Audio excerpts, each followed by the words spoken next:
बिस्मिल्लाहिर्रहमानिर्रहीम। आज का हमारा दूसरा लेक्चर 10th क्लास का कंप्यूटर साइंस का, और हम लोग स्टडी कर रहे थे प्रोग्रामिंग टेक्निक्स। सबसे पहले आज के लेक्चर के कंटेंट्स हमारे पास क्या है, कौन सी चीज़ें जो हम आज के लेक्चर में यूज़ करेंगे। तो सबसे पहले हम लोग समझेंगे कि प्लानिंग द सोल्यूशन, यानी जो सोल्यूशन हमें दरकार है उसको हम प्लान कैसे करेंगे।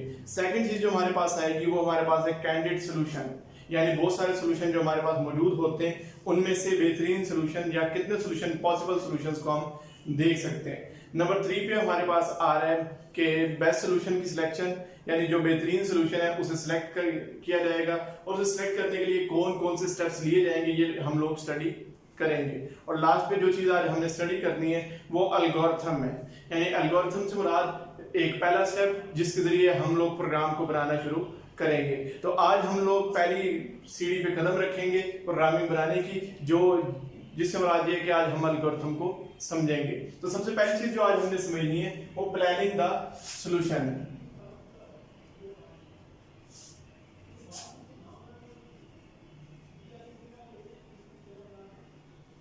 Planning the solution. अब सॉल्यूशन से मुराद हम लेते हैं हल, किसी भी मसले का हल। प्लानिंग से मुराद हम लेते हैं मंसूबा बनाना, यानी हमने मंसूबा बनाना है हल का। तो मंसूबा बनाने से हम मुराद क्या लेंगे, मंसूबा बनाने से मुराद लेंगे सबसे पहले कि स्टेप्स की डिवीजन, जो स्टेप्स रिक्वायर्ड हैं उनको डिवाइड करना। डिवाइड करने से मुराद हम क्या लेते हैं, डिवाइड करने से मुराद हमारी ये कि हम उसे मुख्तलिफ हिस्सों में डिवाइड कर रहे हैं, यानी स्टेप्स को भी हम स्टेप्स में डिवीजन कर रहे हैं, यानी स्टेप्स को भी, यानी मुख्तलिफ अक़दाम जो हमने उठाने उन अक़दाम के भी हम मुख्तलिफ अक़दाम बना रहे हैं, यानी स्टेप्स को हम सब डिवाइड कर रहे हैं ताकि इजीली हम प्रोग्रामिंग की तरफ जा सकें। सेकंड चीज जो इसमें होती है वो अरेंज किया जाता है।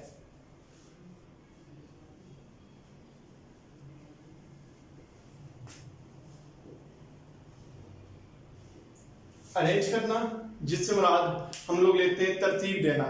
हम लोग अब स्टेप्स को तरतीब देंगे। स्टेप्स को तरतीब देने से मुराद क्या है कि हमने देखना है सबसे पहले कौन सा स्टेप आएगा, उसके बाद कौन सा स्टेप आएगा और उसके बाद कौन सा स्टेप आ सकता है। तो हम स्टेप्स को तरतीब दे के सोल्यूशन की तरफ अपने कदम बढ़ाते जा रहे हैं। तो प्लानिंग स्टेज जो नंबर 3 पे स्टेज हम पढ़ रहे हैं, सबसे पहले हमने डिफाइनिंग स्टेज पढ़ी थी, उसके बाद हमने एनालाइजेशन की थी, उसके बाद हम लोग प्लानिंग पे आ चुके हैं। तो प्लानिंग से मुराद मैं ये ले रहा हूँ कि एक तो स्टेप्स को डिवाइड करना, दूसरा उन्हें अरेंज करना, यानी कौन से सूटेबल स्टेप्स है उन्हें लेके आना, कौन सा स्टेप पहले होगा, कौन सा बाद में होगा, कौन सा स्टेप किस तरीके से अमल उस पे होगा और कौन सा स्टेप हम लोग स्किप कर देंगे। ये सारी चीजें हमारे पास प्लानिंग में आती हैं। अगर प्लानिंग नहीं होगी तो हम लोग प्रोग्रामिंग नहीं कर पाएंगे। अभी तक ये सारा हम पेपर वर्क करते जा रहे हैं। तो पेपर वर्क में पहला जो स्टेज था हमारे पास वो डिफाइनिंग की थी, यानी प्रॉब्लम को डिफाइन करेंगे, उसके बाद एनालाइज करेंगे, यानी उसका तजिया करेंगे, उसके जूस बनाएंगे, उसके बाद हम लोग प्लानिंग करेंगे जिसमें हम लोग डिवीजन करेंगे और फिर अरेंजमेंट करेंगे स्टेप्स की। इसके बाद जो स्टेप हमारे पास आएगा कैंडिडेट सोल्यूशन, यानी सोल्यूशन कौन से और उनमें कैंडिडेट सोल्यूशन कौन से।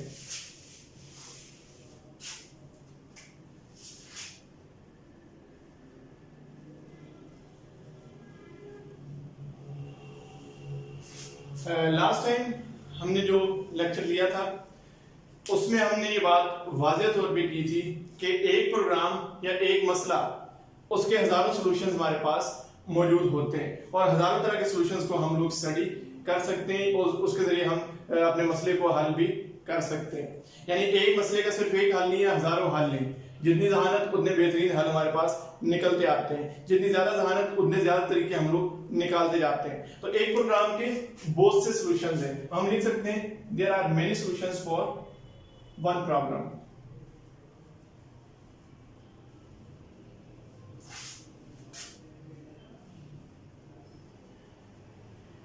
कि there are many solutions for a problem, यानी एक प्रॉब्लम के हजारों हल तलाश किए जा सकते हैं। तो इस स्टेप में हमने वो हजारों सॉल्यूशंस तलाश करने, यानी हमने सारे पॉसिबल सॉल्यूशन जो हमारे ज़हन के मुताबिक, जो हमारी टीम की ज़हन के मुताबिक हैं, हमने उसे निकाल लेना है। निकालने के बाद हमने उसे पेपर पे लिख लेना है। अब इससे मुराद क्या है कि हम जब इस पे स्टडी करेंगे तो बेहतरीन सॉल्यूशन निकाल लेंगे, यानी हम सिर्फ एक सॉल्यूशन को लेके उस पे अमल करने से बेहतरीन सॉल्यूशन कभी भी नहीं निकाल सकते। तो बेहतरीन सॉल्यूशन निकालने के लिए लाजमी है कि हम लोग बहुत से सॉल्यूशन लें और फिर उन पे स्टडी करें और आहिस्ता आहिस्ता उस स्टडी को हम लोग आगे बढ़ाते जाएं। अब इससे मुराद it refers to finding more than one solution, कि ये रेफर करता है एक से ज्यादा सॉल्यूशंस की जानिब, यानी एक से ज्यादा सॉल्यूशंस को ये रेफर करता है, यानी एक से ज्यादा सॉल्यूशंस हमारे पास होने चाहिए हर हाल में, तभी जाके हम लोग प्रोग्रामिंग कर सकेंगे। इसके बाद हमारे पास number 3 point, selection of best solution, यानी हमने अब प्लानिंग डिफाइनिंग कर ली, एनालाइज कर लिया मसले को, प्लान कर लिया, कैंडिडेट सॉल्यूशन तलाश कर लिए, अब हमने कैंडिडेट सॉल्यूशन में से बेहतरीन सॉल्यूशन का हल भी निकालना है। तो बेहतरीन सॉल्यूशन जब भी निकालेंगे उसके लिए 3 चीजें देखेंगे। सबसे पहली चीज हम देखेंगे स्पीडी कौन सा है, यानी जिस स्पीडी से मुराद हम लेते हैं जिसमें टाइम कम कंज्यूम हो, यानी लेस टाइम कंज्यूमिंग कौन सा हमारे पास सॉल्यूशन होगा। सेकंड, कॉस्ट के लिहाज से ऐसे सॉल्यूशन जो स्पीडी भी हो, कॉस्ट भी उसकी कम हो, क्योंकि कम कॉस्ट में हम लोग ऐसा प्रोग्राम बना सकते हैं, ऐसे सॉल्यूशन बना सकते हैं जो कि तमाम लोगों पे इंप्लीमेंट हो सके। नंबर 3 पे फ्रीक्वेंसी,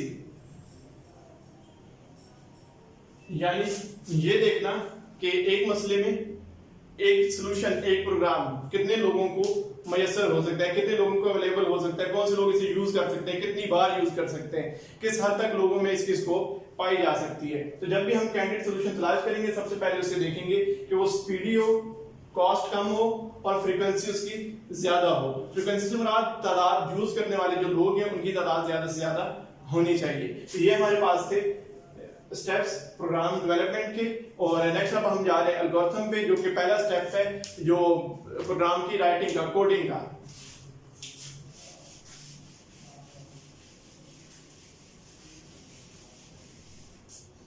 हमारे पास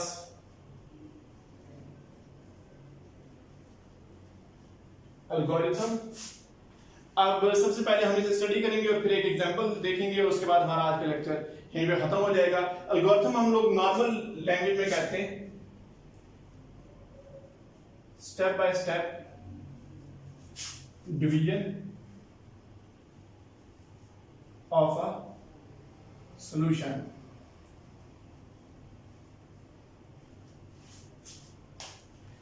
जब हमने एनालाइजेशन पढ़ी थी तो उसमें मैंने कहा था कि हम लोग कभी प्रोग्राम के डायरेक्ट सॉल्यूशन की तरफ नहीं जा सकते। मुमकिन नहीं है कि हम डायरेक्ट सॉल्यूशन की तरफ जाएं, मुमकिन नहीं है कि हम एक ही बार में मसले का हल समझ लें। तो लाजमी है कि हम लोग डिवीजन की तरफ जाएं और डिवीजन करके हम लोग देख लें कि किस तरीके से हम लोग इसे सॉल्व कर सकते हैं, यानी हिस्से करना बेहतरीन सॉल्यूशन की तरफ हमें लेके जाता है। तो यहाँ पे अब सॉल्यूशन जब आएगा तो उसके भी हिस्से किए जाएंगे, यानी स्टेप बाय स्टेप सॉल्यूशन को लिखा जाएगा। ये स्टेप बाय स्टेप लिखने को, राइटिंग को हम एल्गोरिथम कहते हैं। एल्गोरिथम हमेशा आपकी जो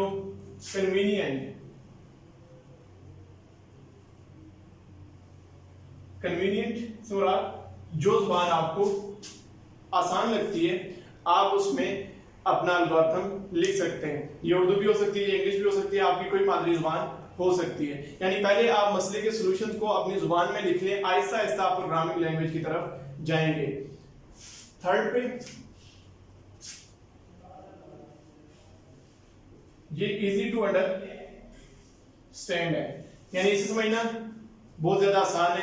एक 9th का बच्चा, एक 10th का बच्चा अगर इसे समझ सकता है तो प्रोग्रामिंग जो कर रहे हैं वो भी इसे इजीली समझ सकते हैं। तो स्टेप बाय स्टेप प्रोसीजर, यानी लम्हा ब लम्हा, 1 by 1 अरेंजमेंट करके आप लोग सॉल्यूशन की तरफ जा रहे हैं, तो ये बहुत ज्यादा इजी हो जाता है। अगर हम अपनी रोजमर्रा जिंदगी देखें तो हम भी एल्गोरिथम पे ही चल रहे हैं। हम कोई भी काम करते हैं हम उसके स्टेप्स बना के काम करते हैं। जैसे हम ये लेक्चर ले रहे हैं, पहला लेक्चर हुआ, अब दूसरा हुआ, उसके बाद तीसरा, उसके बाद चौथा, हम सारे लेक्चर्स को एक ही लेक्चर के अंदर जमा नहीं कर रहे। तो ये एल्गोरिथम ही है आहिस्ता आहिस्ता आपको समझाने का। सेम इस तरह जब आप पेपर देंगे तो 1 by 1 आप पेपर देंगे, आहिस्ता आहिस्ता एक चैप्टर याद करके पूरी बुक कंपाइल करके फिर आप पेपर देंगे। ऐसा मुमकिन नहीं आप एक दिन में सारी किताब याद करें और पेपर दे दें। तो एल्गोरिथम इसलिए है कि आप स्टेप बाय स्टेप सॉल्यूशन की तरफ चलें और इजीली और कन्वीनियंट होकर अपने सॉल्यूशन। अब हमने एल्गोरिथम स्टडी करना था। एल्गोरिथम स्टडी करने के लिए उसने हमें कहा कि आपने ये प्रॉब्लम नंबर 1 है, पेज नंबर 12 पे ये मौजूद है, तो आप उस पेज से स्टडी भी कर सकते हैं। मैं आपको समझा देता हूँ कि इसमें कौन कौन से स्टेप्स किए गए हैं और किस तरह से एल्गोरिथम बनाया गया है। सबसे पहली चीज उसने हमें कहा कि आपने रिक्वायर्ड आउटपुट जो है आपके पास सम में, प्रोडक्ट है और एवरेज है। आपने इनपुट लेनी है, आपने 5 किस्म की इनपुट्स लेनी है, A, B, C, D और E, यानी 5 इनपुट लेनी है और फिर उन पे आपने आउटपुट लेके देनी है हमें। आपने सम करना है, आपने प्रोडक्ट करना है और आपने एवरेज करना है। प्रोसेसिंग में हमारे पास ऐड आएगा, मल्टीप्लाई आएगा और फिर डिवाइड आएगा, क्योंकि एवरेज डिवीजन करके ही निकाली जा सकती है। नेक्स्ट हमारे पास है, अब जब भी हम स्टार्ट करेंगे तो हम स्टेप्स लिखेंगे। पहला स्टेप हमारे पास है स्टार्ट का, यानी हम लोग प्रोग्रामिंग को या एल्गोरिथम को यहां से स्टार्ट करने लगे। दूसरा उसमें हमने कहा कि लेट 5 नंबर्स, यानी 5 नंबर ले लें, a = 2, b = 5, c = 8, d = 4 और e = 12, यानी ये 5 नंबर हमने ले लिया, हमने नंबर भी असाइन कर दिए। नेक्स्ट हमने कहा कि अब इसका सम फाइंड करना है। सम फाइंड करने को हम कहते हैं कि ऐड करना, जमा करना। तो हमने a + b + c + d + e कर दिया। उसके बाद हमने कहा कि स्टेप 3 फाइंड प्रोडक्ट। अब प्रोडक्ट मल्टीप्लिकेशन को बोलते हैं, यानी ज़रब देना।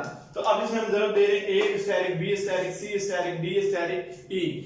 कंप्यूटर की लैंग्वेज में हम लोग मल्टीप्लाई का साइन नहीं, स्टैरिक का साइन यूज करते हैं। उसके बाद हमने फाइंड एवरेज।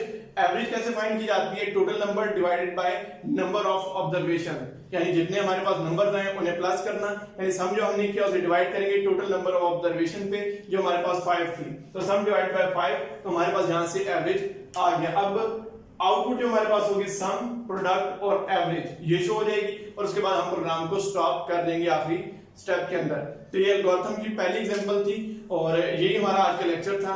इसमें हमने स्टडी किया प्लानिंग द सॉल्यूशंस, यानी सॉल्यूशन को प्लान कैसे किया जाता है।